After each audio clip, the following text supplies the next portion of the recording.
Sechas Nazir Daf Chafalaf contains two primary sugyas and two minor sugyas. The Gemara briefly discusses a machokas which we've had about whether a person who wants to link himself to someone else's vow of Nazirus, he says, me too, does he have to say that within the time of Tochadei Dibur of the first one, or does he have longer? The Gemara will then have a lengthy discussion about one of our primary sugyas, which is when multiple people link themselves in a chain. One says, I'm a Nazir, then the next one says, me too, and then another one says, me too. Is he linking himself to the first person or to the second person?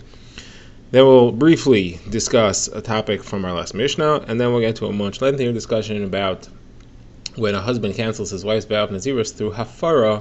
Does that stop it going forward, or does that even uproot it from the root that it never existed? So let's begin. The Gemara is in the middle of a machokas about what happens when somebody says I'm a Nazir and someone else says and me.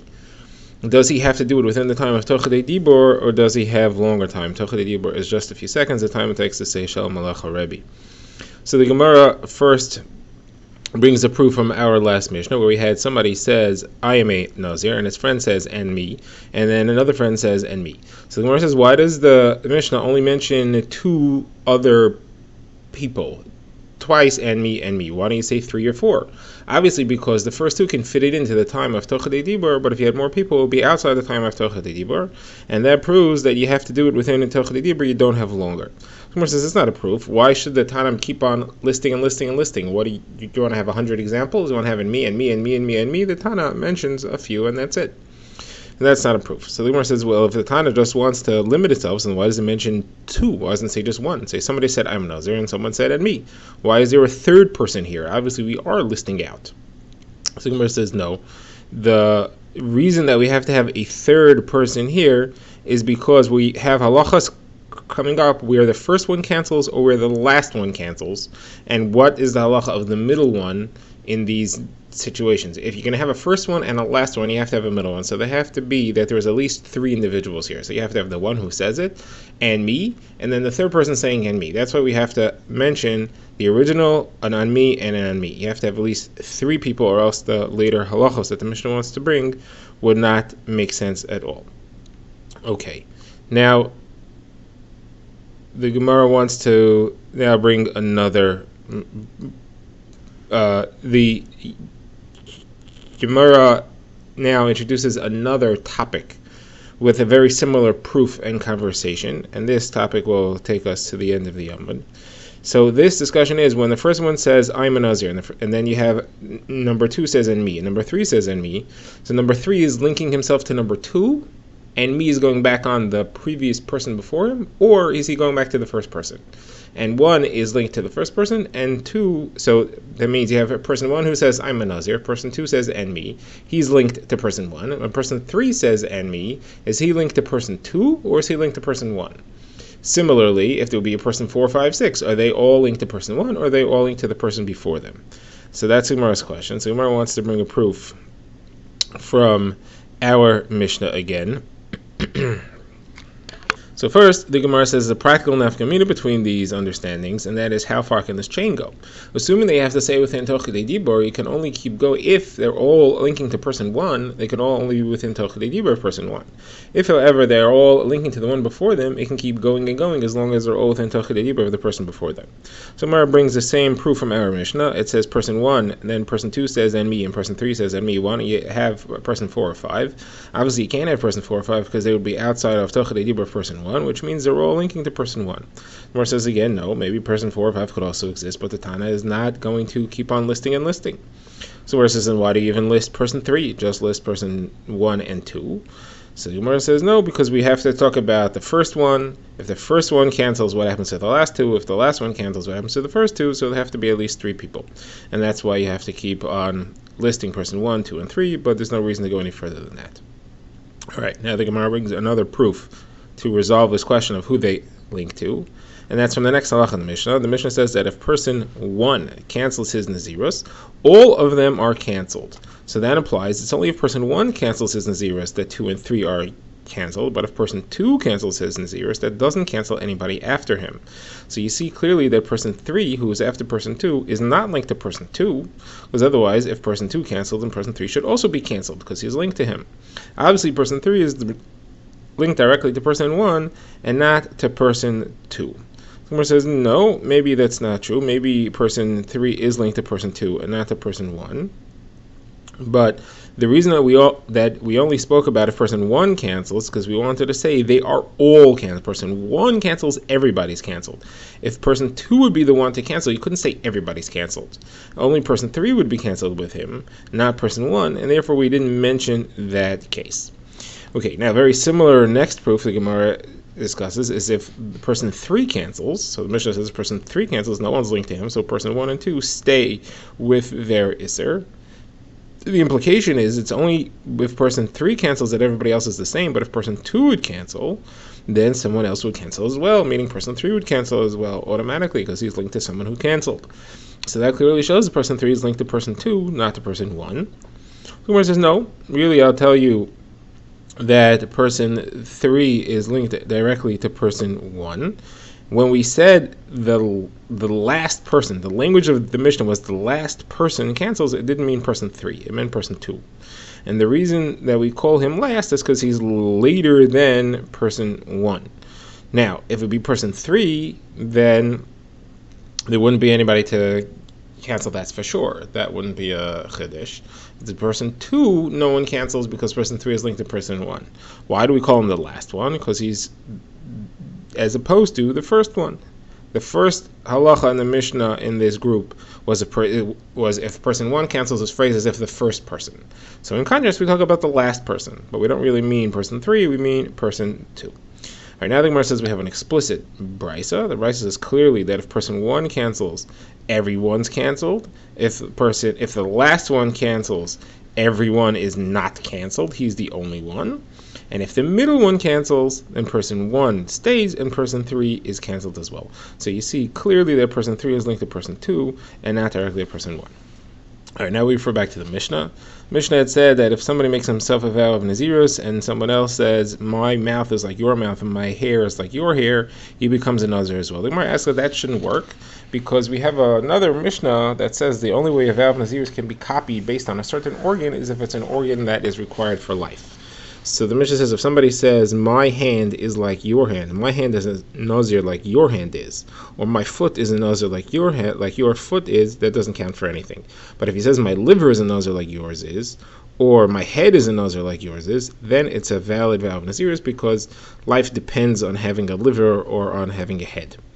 So in this case, about the mouth and the hair shouldn't make a difference. So the Gemara explains it's not what he said. He didn't say my mouth is a Nazir like you and my hair is a Nazir like you. He said my mouth can't drink wine like yours can't drink wine. My hair can't be cut like yours can't be cut. And therefore he's specifying the Isser of Nazirus, and that works.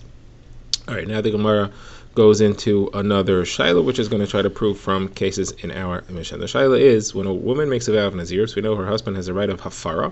He can cancel it. If he hears about it, he can cancel it within the day that he hears about it until nightfall, like any hafaras nedarim, because Nazirus is a neder. The question is, does that cut it off? That means that it's canceled going forward, but the Nazirus existed up till he's mefer, or does hafara uproot it that it never existed in the first place? Now,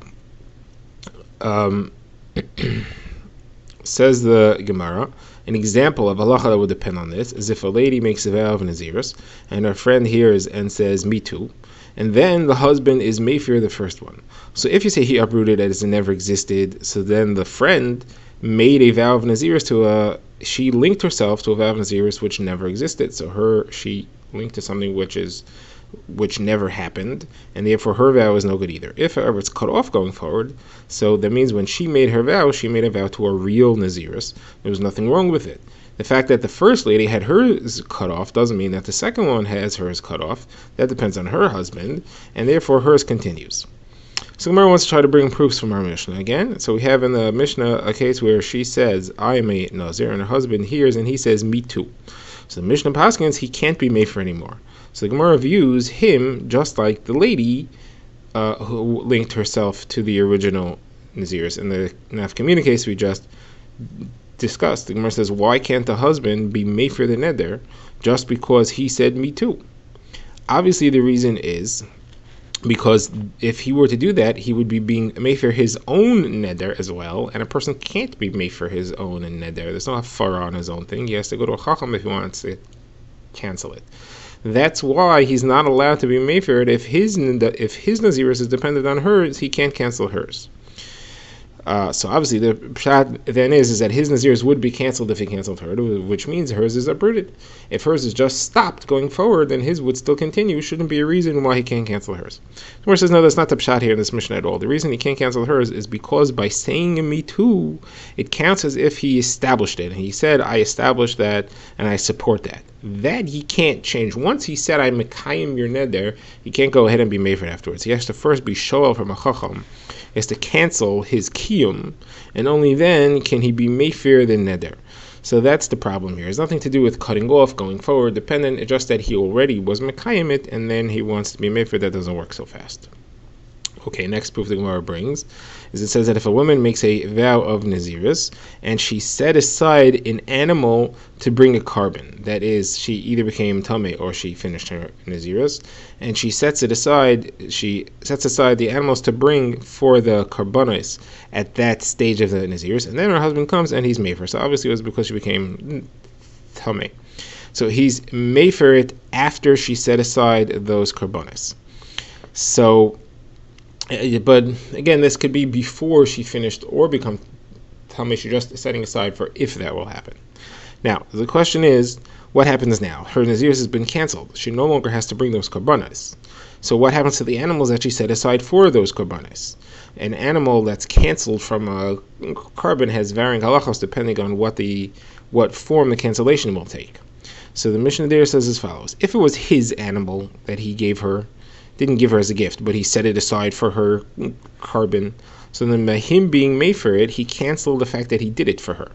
It was as if it never happened. He never gave it to her at all, and therefore its kedusha that was placed upon it is completely non-existent, and it can go back to the herd. It's completely chulin. The Mishnah continues and says, if it was her own animal, then it still has the halachos of a carbon chatos that was canceled, and the halach of a carbon chatos that was canceled is that it does not lose its kedusha, and it has to be left to die on its own. It can't be used. So Mar's question is, if the husband uproots it as if it never existed, so you should say the same thing. We should say it's uprooted as if it never existed. We're trying to compare this to a woman who made a neder to bring a carbon and set aside an animal for that, and her husband uprooted it. So the same halacha should apply, that it canceled completely and goes back to being chulin as if the designation of kedusha was never made. The difference does it make that she owns it. So the Gemara says, no. It could really be that the husband. So therefore, the Gemara wants to prove it must be that the husband cuts it off going forward, and therefore she no longer has to bring the carbon. However, the original designation is not canceled, and it's just that she can't bring it anymore, and the kedusha stays, and that's why she has to return it to she has to leave it to die. It can't be used. So the Gemara says, no, the answer is different. Really, it could be that the husband uproots it, but this is different because it's like a case where she had a carbon and then she died. We know the halacha is, we have halacha al-Moshe Messinai, that a chatas whose owner died and no longer requires kapara, it has to be left to die. Now, the Gemara doesn't explain the difference clearly, so there's a number of different understandings in the Rishonim. One is that when a husband cancels his wife's vow, it's not the same as if you're matir and neder. When you're matir and neder, you made it into a mistake, and therefore the entire designation is as if it never was. Here, even though the husband made it cancel, and even if it's canceled from the beginning, it wasn't a mistake. There was no error here, and therefore the kedusha still has some grip on the animal. Even though it was canceled from the beginning, it's not based on an error, and therefore the kedusha will stay, and it has to be left to die. Okay, the Gemara now brings another proof. We have a brisa that says a woman who makes a vow of naziris, and then she goes ahead and she drinks wine and she becomes tameh, so she gets malchus for that. So I want to know what's a chiddush here. Of course, she did a vow of naziris, she broke it. Of course she gets malchus for that. So it must be referring to where the husband was mefirit, and therefore she had to have made the vow of Naziros and broke it before he was mefirit. And the chiddush is that it's only canceled going forward, but not backwards, and therefore she gets malchus for that. So therefore you see proof that husband only cancels going forward. Gemara says no. We're talking about where the husband, that really the halacha is that husband cancels even going backwards as if it never existed. And therefore, if she's getting malchus here, it has to be referring to where the husband never canceled it. The chiddush is, there isn't really a chiddush in this line. It's just here because it's compared to the next part of the Mishnah that says that if her husband canceled it and she had not known about it and she still drank wine and was metame, she does not get malchus. So therefore, the Mishnah reads as follows: if she makes a vow of Nazirus and she breaks it and her husband didn't cancel it, she gets malchus. But if her husband had canceled it, she won't get malchus. The first part is not a chiddush; it's just there as a parallel in contrast to if her husband had